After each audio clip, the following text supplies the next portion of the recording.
जैसा कि आप लोग को मालूम है कि कांग्रेस पार्टी जो टैक्स फ्रॉड में इनकम टैक्स विभाग से और ना तो हाई कोर्ट से उसको कोई राहत मिली है। जब उसे कोई राहत नहीं मिली इनकम टैक्स से और हाई कोर्ट से, तो लोगों को वर्गलाने के लिए, लोगों को गुमराह करने के लिए वो धरना प्रदर्शन कर रही है। जिस दिन से इनकम टैक्स के नोटिस आए उनको कर के भुगतान के लिए 1823 करोड़, उस दिन से कांग्रेस पार्टी के खेमे में कहीं न कहीं एक बौखलाहट है और खलबलाहट है। उन्हें मालूम हो गया है कि अब कानून का दौर है और कोई कानून से ऊपर नहीं है। देखिए, बार बार वो एलिगेशन ये लगाते हैं और या तो इनकम टैक्स विभाग को, या तो बीजेपी को, या मोदी जी को वो कटघरे में खड़ा करना चाहते हैं और एलिगेशन लगाते हैं। आज मैं आपके सामने वो हकीकत रखूंगा जिससे आपको भी जानकारी होगी और दुनिया सबको जानकारी होगी कि इनकम टैक्स ने आखिर क्यों उन पे टैक्स लगाया और उन्होंने क्या इनकम टैक्स का उल्लंघन किया है। देखिए, किसी भी पॉलिटिकल पार्टी, 3 केस है, 3 चीज के बारे में कांग्रेस पार्टी बार बार बात करती है। एक तो असेसमेंट ईयर 2018 और 19 के बारे में, दूसरा जो कहती है जो रीअसेसमेंट प्रोसीडिंग्स के बारे में, और तीसरा वो सीताराम केसरी साहब के समय का जो टैक्स का भुगतान जो है उसके बारे में कहती है। मैं आपको विस्तार से बताता हूं एक एक चीज के बारे में। कांग्रेस पार्टी ने, या कोई भी पॉलिटिकल पार्टी हो, चाहे भारतीय जनता पार्टी हो, कांग्रेस पार्टी हो, कोई भी देश की कोई पॉलिटिकल पार्टी हो, जब भी उसको डोनेशन आता है तो डोनेशन उसका इनकम होता है किसी पॉलिटिकल पार्टी को। लेकिन अगर उसमें एग्जेम्पशन चाहिए तो इनकम टैक्स के अंदर इनकम टैक्स के अंदर जो अंडर सेक्शन 13 है, वो एक कंप्लायंस की रिक्वायरमेंट होती है कि अगर आप उस चीज को, मैंडेटरी कंप्लायंस की रिक्वायरमेंट होती है कि अगर आप उस अंडर सेक्शन 13A जो भी रिक्वायरमेंट है, अगर आप उसकी पूर्ति करते हैं तो टैक्स एग्जम्पशन मिल जाता है आपको। उस आमदनी पर जो पॉलिटिकल पार्टी में आती है उस पर कोई टैक्स का भुगतान नहीं करना पड़ेगा। हकीकत यह है कि 2018-19 का जो असेसमेंट ईयर है, उसके बाद जब असेसमेंट 2021 में जब इनकम टैक्स विभाग ने जब उस पर पूरी असेसमेंट करने के बाद इस बात को पाया कि सेक्शन 13A में जो मैंडेटरी कंप्लायंस है उसको नहीं किया है कांग्रेस पार्टी ने, उसका उल्लंघन किया है। आपको आश्चर्य होगा, असेसमेंट ऑर्डर के बाद और जब वो अपील करने गए थे CIT, commissioner for income tax के पास, तो असेसमेंट ऑर्डर के 33 महीने के बाद और CIT के उनके अपील को डिसमिस करने के 10 महीने बाद तक भी कांग्रेस पार्टी सो रही थी। कितने रिमाइंडर्स आए टैक्स पे करने के लिए, लेकिन उसका कोई जवाब नहीं दिया इनकम टैक्स डिपार्टमेंट को। ऐसा मानो कि कांग्रेस पार्टी समझती है कि इनकम टैक्स डिपार्टमेंट और देश के जो कानून के ऊपर है और उसका कंप्लायंस करना उसकी जरूरत नहीं है। लेकिन टैक्स डिपार्टमेंट ने टैक्स के रिकवरी के लिए जो प्रावधान है इनकम टैक्स एक्ट में अंडर सेक्शन 226(3), अंडर 226(3 उसमें प्रावधान है कि इनकम टैक्स रिकवरी के प्रोसेस शुरू करे। उसी के रिकवरी के प्रोसेस जब शुरू किया तो भागकर कांग्रेस पार्टी जो ट्रिब्यूनल के पास जाती है, इनकम टैक्स के ट्रिब्यूनल के पास, और उसके बाद भी उसको कोई राहत नहीं मिलती है। 8 मार्च 2024 को इनकम टैक्स के ट्रिब्यूनल से भी उसको कोई राहत नहीं मिली और उसको टैक्स पे करने के लिए कहा गया कि उसका भुगतान किया जाए। कांग्रेस पार्टी फिर जाती है, हाई कोर्ट का दरवाजा खटखटाती है और 13 मार्च को वो भी उनके अपील को खारिज कर देती है। तो जो केस उठा रहे हैं 2017-18 असेसमेंट 17-18 फाइनेंशियल ईयर के बारे में, उसकी पूरी जो कागजात है सब इनकम टैक्स के डिपार्टमेंट ने उनको हर तरह से प्रोवाइड किया है। आखिर कैसे टैक्स कैलकुलेट किया है, क्या उल्लंघन किया है। जो प्रिंसिपल ऑफ नेचुरल जस्टिस होता है, जो हर टैक्स पेयर्स के लिए इनकम टैक्स डिपार्टमेंट करता है, वो उनके लिए भी ये किया गया। लेकिन उन्होंने इसके ज्यादा इसको महत्व नहीं दिया और फिर हाई कोर्ट में गए। हाई कोर्ट में भी इनको फटकार मिली और इसीलिए अंडर 226(3) इनकम टैक्स ने रिकवरी का प्रोसेस किया और उनको जो बार बार लोगों को गुमराह कर रहे हैं कि उनके अकाउंट्स को फ्रीज किया गया, उनके अकाउंट्स को फ्रीज नहीं किया गया, बल्कि उस पर लियन क्रिएट किया गया। एक लायबिलिटी है जो इनकम टैक्स को रिकवर करनी है, उनके बैंक पे लियन क्रिएट किया गया ताकि वो लायबिलिटी को रिकवर किया जा सके। अब मामला दूसरा है जो बार बार कह रहे टैक्स जो रीअसेसमेंट प्रोसीडिंग्स के बारे में। अब रीअसेसमेंट प्रोसीडिंग्स की मामला कहाँ से आता है? जो 2019 में बहुत सारे जो ठिकानों पे इनकम टैक्स जब भी उनको लीड्स रहती है, कोई एविडेंस रहता है, कोई इंफॉर्मेशन रहती है, तो छापे मारते हैं। उस छापे मारने के दौरान उनको जो दस्तावेज हासिल हुए, इनकम टैक्स डिपार्टमेंट के पास दस्तावेज है, उसके बेसिस पे इनकम टैक्स को समझ में आया कि जो इन्होंने इनकम टैक्स के कंप्लायंस के लिए किया है और जो एक्चुअल इनकम है उसमें बहुत अंतर है। इसीलिए उन्होंने 2021 में उस रीअसेसमेंट ऑर्डर के बारे में अंडर सेक्शन 153C उसके तहत उन्होंने रीअसेसमेंट का ऑर्डर जो है जारी किया, जिसके बाद कांग्रेस पार्टी और उसके बाद टैक्स का डिमांड भी किया, लेकिन कांग्रेस पार्टी ने उस बात को भी ध्यान में नहीं दिया। कई बार रिमाइंडर्स जो है इनकम टैक्स डिपार्टमेंट ने दिया, लेकिन कांग्रेस पार्टी सोती रही। जैसा मैंने पहले भी कहा, कांग्रेस पार्टी समझती है कि देश की संस्थान जो है उसकी जागीर है और वो उसका मानना, उसका पालन करना, देश के कानून का पालन करना उसके लिए इंसल्ट है, इसलिए उसने ध्यान नहीं दिया। हुआ ये कि वो जब बार बार कानूनी कार्रवाई होती रही इनकम टैक्स डिपार्टमेंट के द्वारा, तो वो हाई कोर्ट का दरवाजा उन्होंने खटखटाया। हाई कोर्ट का दरवाजा खटखटाया तो हाई कोर्ट ने जब पूरे एविडेंस को देखा जो इनकम टैक्स के पास था, पूरे तौर से कि रीअसेसमेंट 7 साल के लिए 2014 से 2021 तक जो रीअसेसमेंट होगा उस पूरे साल के लिए उन्होंने 7 सालों के लिए जब सारे दस्तावेज देखे हाई कोर्ट ने, तो हाई कोर्ट ने इसको महसूस हुआ, इसका अंदाजा हुआ। उन्होंने अपने ऑब्जर्वेशन में कहा है, उनके ऑर्डर में जो ऑब्जर्वेशन है अपने ऑर्डर में, उन्होंने कहा है कि दस्तावेज काफी है, बहुत ज्यादा डॉक्यूमेंट एविडेंस है इनके पास, इनकम टैक्स डिपार्टमेंट के पास ऐसे दस्तावेज उनके पास है जिससे रीअसेसमेंट करना जरूरी है।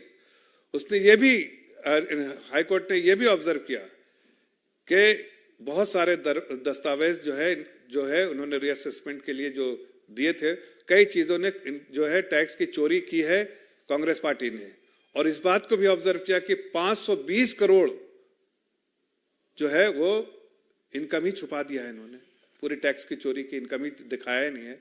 इन सारे ऑब्जर्वेशन के बाद हाई कोर्ट ने बिल्कुल इनकी इजाजत दे दी। जो 24 मार्च 2024 और 28 मार्च 2024 को हाई कोर्ट का जो है फैसला आया, उसमें पूरी आज़ादी दी कि इनकम टैक्स की जो रीअसेसमेंट जो 7 सालों का है, रीअसेसमेंट प्रोसीडिंग जो होनी है वो हो। मुझे ऐसा लगता है कि अगर पूरी जब जिस तरह से ऑब्जर्वेशन है, जिस तरह से टैक्स की चोरी की है, जब पूरे रीअसेसमेंट हो जाएंगे और जब इनकम टैक्स के बारे में टाइम बार्ड है 31 मार्च 2024 से पहले कंप्लीट हो जाना है, तो मुझे लगता है कि ये पूरे चीज को होने के बाद इनकम टैक्स की लायबिलिटी जो है कांग्रेस पार्टी की 1823 करोड़ से जो अभी है उससे कहीं ज्यादा हो सकता है, 3,500-4 हजार करोड़ भी का भुगतान करना पड़े, तो इसकी भी नोटिस उनको जरूर आएगी, मुझे ऐसा लगता है। तीसरी बात जो इसके बारे में मैंने आपको बताया कि दूसरा मुद्दा जो उठाते हैं, तीसरी बात जो उठाते हैं बार बार, और मैं आपको इस बारे में ये भी कहना चाहता हूं कि जो प्रिंसिपल ऑफ नेचुरल जस्टिस जो होता है, जो इनकम टैक्स फॉलो करता है कि हर टैक्स पेयर्स को वो सारे दस्तावेज देता है जिसके बेसिस पे उसने टैक्स क्लेम किया है। अगर वो टैक्स, जैसे आप एग्जेम्पशन क्लेम करते हैं तो आप एक डॉक्यूमेंट देते हैं अंडर सेक्शन 13 है, उसी तरह से इनकम टैक्स भी जब रीअसेसमेंट अंडर सेक्शन 153C कर रहा है तो आपको सब दस्तावेज दे रहा है कि क्या क्या कमियां रही और किस बेसिस पे हमें आप पर टैक्स, एडिशनल टैक्स लायबिलिटी आपकी बन रही है। जब टैक्स लायबिलिटी बन रही है तो उसके दस्तावेज दे रहे हैं, लेकिन कांग्रेस पार्टी ने उसका भी जो है कहीं ना कहीं संज्ञान नहीं लिया पहले, और बाद में हाईकोर्ट से फटकार मिली तो अब आप जाके धरना प्रदर्शन कर रहे हैं।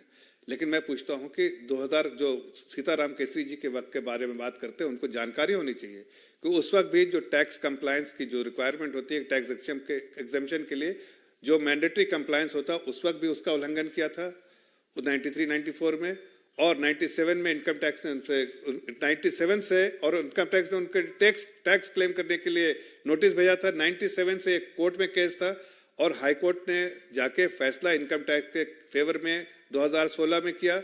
अब मामला जो है ये सुप्रीम कोर्ट में है, लेकिन इनकम टैक्स क्लेम करता है 53 करोड़, इसलिए कि उसको ये 53 करोड़ बढ़ता है, लेकिन इनकम टैक्स के क्लेम को अभी चैलेंज किया है और ये मामला सुप्रीम कोर्ट में है। तो जब सुप्रीम कोर्ट का फैसला आएगा तो उसकी पूरी जानकारी आप लोग को होगी। लेकिन मुझे जो आप लोगों से आज आप लोग के माध्यम से ये पूछना कांग्रेस पार्टी से कि कांग्रेस पार्टी आज जो धरना प्रदर्शन कर रही है, किसके खिलाफ कर रही है? इनकम टैक्स विभाग के खिलाफ या हाई कोर्ट के खिलाफ? हाई कोर्ट के खिलाफ ये फैसला तो हाई कोर्ट का है। उन्होंने हाई कोर्ट का दरवाजा खटखटाया था, वहां से उनको फटकार मिली, वहां से उनकी अपील जो है डिसमिस हुई। तो आखिर किसके खिलाफ ये जो है धरना प्रदर्शन कर रहे हैं? ये लोगों को गुमराह कर रहे हैं। मैं जानता हूं इस बात को कि जो भी संस्थाएं हैं, सर्वोच्च संस्थाएं जितनी है, उनका सम्मान जो है सभी पॉलिटिकल पार्टी को करना चाहिए, लेकिन कांग्रेस पार्टी उसका अपमान करती है।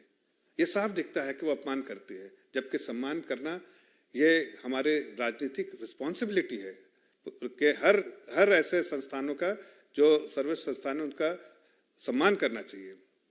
कांग्रेस पार्टी समझती है कि वो अबव द लॉ है। वो उन्होंने जो देश में जितने साल राजपाट किया, 60 साल राजपाट किया है, उनका जो है तानाशाही अप्रोच है कि हम राजपाट करते हैं, जो है वो हम तो राजपाट करते हैं लोगों की सेवा के लिए, बट उनके मन में जो भाव है वो मेवा के लिए राजपाट करते हैं। इसलिए कांग्रेस पार्टी को लोग जानते हैं। सिर्फ टैक्स की चोरी नहीं, टैक्स में धोखाधड़ी नहीं, वो देश में हर जगह पर आप देखिए पूरे 2004 से 14 तक उन्होंने कितने करप्शन किए। लेकिन अब ये मोदी का काल है, यहां सबके लिए कानून बराबर है। जो राजशाही जो है वो चली गई है। कांग्रेस पार्टी को इस बात का गुमान होना चाहिए, इस बात को संज्ञान लेना चाहिए कि कानून अपना काम करेगी और कानून के आड़े कोई आएगा तो उसके कानून अपना का लंबा हाथ जो है, वो जिस तरह से कानून ने अपने लंबे हाथ आज दिखाए हैं, उसको पालन करना ही पड़ेगा। राहुल गांधी जी और उनके बहुत सारे लीडर्स जो है, मल्लिकार्जुन खड़गे जी और भी जितने लीडर्स हैं, वो आज इस तरह के संस्थान को धमकाने की कोशिश कर रहे हैं। लेकिन मैं आपको बता देना चाहता हूं कि कांग्रेस पार्टी जितना भी इन संस्थानों को धमकाने का कोशिश करे, धरना प्रदर्शन करे, उतना ही लोगों के बीच में वो एक्सपोज होते जा रहे हैं कि वो हार मान चुके हैं। हार 100% उनकी हो रही है और हार मान चुके हैं, इसलिए हाशिए पर है इस तरह से। इसलिए कानूनी कार्रवाई करने के बजाय वो इस तरह से धरना प्रदर्शन करना चाहते हैं। इसलिए मैं आज आप लोगों के बीच से ये सवाल उठाना चाहता हूं कि एक ऐसी पार्टी जो इतने सारे करप्शन में इन्वॉल्व है, चाहे वो 2G का करप्शन हो, चाहे कॉमनवेल्थ का करप्शन हो, चाहे अनेक करप्शन हुए हैं, हर करप्शन में कांग्रेस पार्टी का जो 12 लाख करोड़ देश का लूटा है, अब कर विभाग का जो पैसा है वो भी नहीं दे रहे हैं, कानून का उल्लंघन कर रहे हैं। लेकिन फिर भी समझते हैं कि जो संस्थाएं हैं वो इनकी जागीर है और वो उन संस्थाओं का पालन, उनका कानून का पालन नहीं कर सकते, उसमें कहीं ना कहीं उनका अपमान होता है। लेकिन देश की जनता, देश की सरकार जो आज गवर्नेंस मॉडल देख रही है, जो गवर्नेंस मॉडल आज है कि सबके लिए कानून बराबर है, कांग्रेस पार्टी धरना प्रदर्शन करके लोगों को जो गुमराह करने की कोशिश कर रही है, वो जानते हैं लोग कर की चोर है, करती है शोर, लेकिन वो पार्टी है सिनाजोर। इसलिए चोरी भी और सिनाजोरी भी कर रही है और इसका जवाब जनता उनको जरूर देगी। आज वो डबल डिजिट में उनकी पार्टी आई थी 2019 में, लेकिन मुझे पूरा यकीन है इस तरह के कारनामे करेंगे तो वो सिंगल डिजिट में होगी। और जब भी उनको जब तकलीफ आती है तो वो लोकतंत्र की दुहाई देने लगते हैं। लेकिन मैं कहना चाहता हूं, पूरी दुनिया जानती है कि मदर ऑफ ऑल डेमोक्रेसीज है और लोकतंत्र मोदी जी के राज में लोकतंत्र है, लोकतंत्र था और लोकतंत्र रहेगा। इसलिए कांग्रेस पार्टी इस तरह की जो एलिगेशन लगाती है उसमें ना तो कोई दम है और जनता ने उसको, जनता के सामने वो पूरे तौर से एक्सपोज होकर खड़ी है। धन्यवाद। आपके लिए कोई और सवाल है आप लोगों का तो मैं जवाब दूं। लेकिन कांग्रेस पार्टी जब भी पिछले दिनों में जितनी भी प्रेस कॉन्फ्रेंस की है इनकम टैक्स के मुद्दे पर, कांग्रेस पार्टी का सीधा आरोप है कि इनकम टैक्स बीजेपी और बीजेपी नेताओं के इशारे पर काम करता है और साफ लोक कल्याण मार्ग से उसको निर्देश मिलते हैं कांग्रेस के खिलाफ कार्रवाई करने के लिए। देखिए, हाशिए पे रहती है जो पार्टी और कानून का पालन नहीं करती है, वही इस तरह के स्टेटमेंट देती है, इस तरह की बातें करती है। मैंने आपको वो सब सेक्शंस बताए हैं इनकम टैक्स के प्रावधान जिसका कांग्रेस पार्टी ने उल्लंघन किया है। अगर चोर चोरी करता है तो पुलिस चोर के पास जाएगा ही। अगर उसके कर की चोरी कर रहे हैं वो, तो इनकम टैक्स डिपार्टमेंट का दायित्व है कि उनके पास सारे दस्तावेज लेके जाए। और मैं आपको बताना चाहता हूं कि उनको हर दस्तावेज दिए हैं जिसके बेसिस पे उन पे टैक्स और की लागत आई है, लेकिन उनको पता है कि उन्होंने उल्लंघन किया है, उनको पता है उन्होंने टैक्स की चोरी की है, और उन्हें पता है कि उनके कैश में जो बहुत सारे इनकम थे उनको उन्होंने छिपाया है। इसलिए इनकम टैक्स की जो नोटिस आई है उसमें सच्चाई है। वो झूठ का सहारा ले रहे हैं और और लोगों को झूठ बोल रहे हैं। जनता समझती है और इसीलिए मैंने आपको विस्तार से उन सारे प्रावधान के बारे में बताया, इनकम टैक्स के प्रावधान जिसका उल्लंघन किया है, और वो भी बताया कि जो 2019 में जो बहुत सारे जो दस्तावेज हासिल किए इनकम टैक्स ने रेड्स के बाद, जो छापेमारी के बाद, उसके बेसिस पे ये सारा रीअसेसमेंट प्रोसीडिंग्स शुरू हुआ है।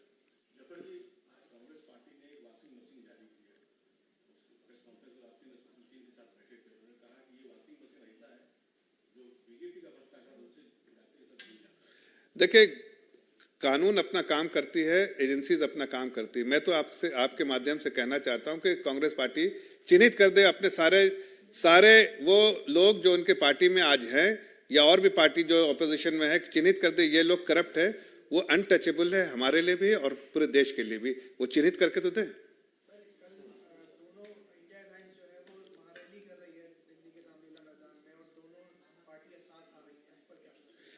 देखिए, जेल से बेल तक वाले लोग हैं, वो सारे करप्शन किए हुए लोग हैं।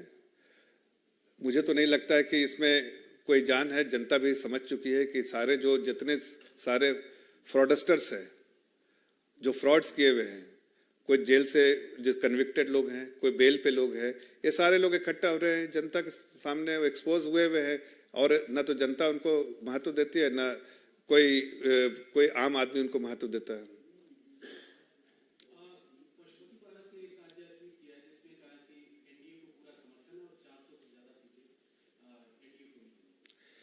देखिए, बराबर से एनडीए में थे, एनडीए में ही हैं, और एनडीए का जो एजेंडा है, जो टारगेट है वो 400 प्लस है।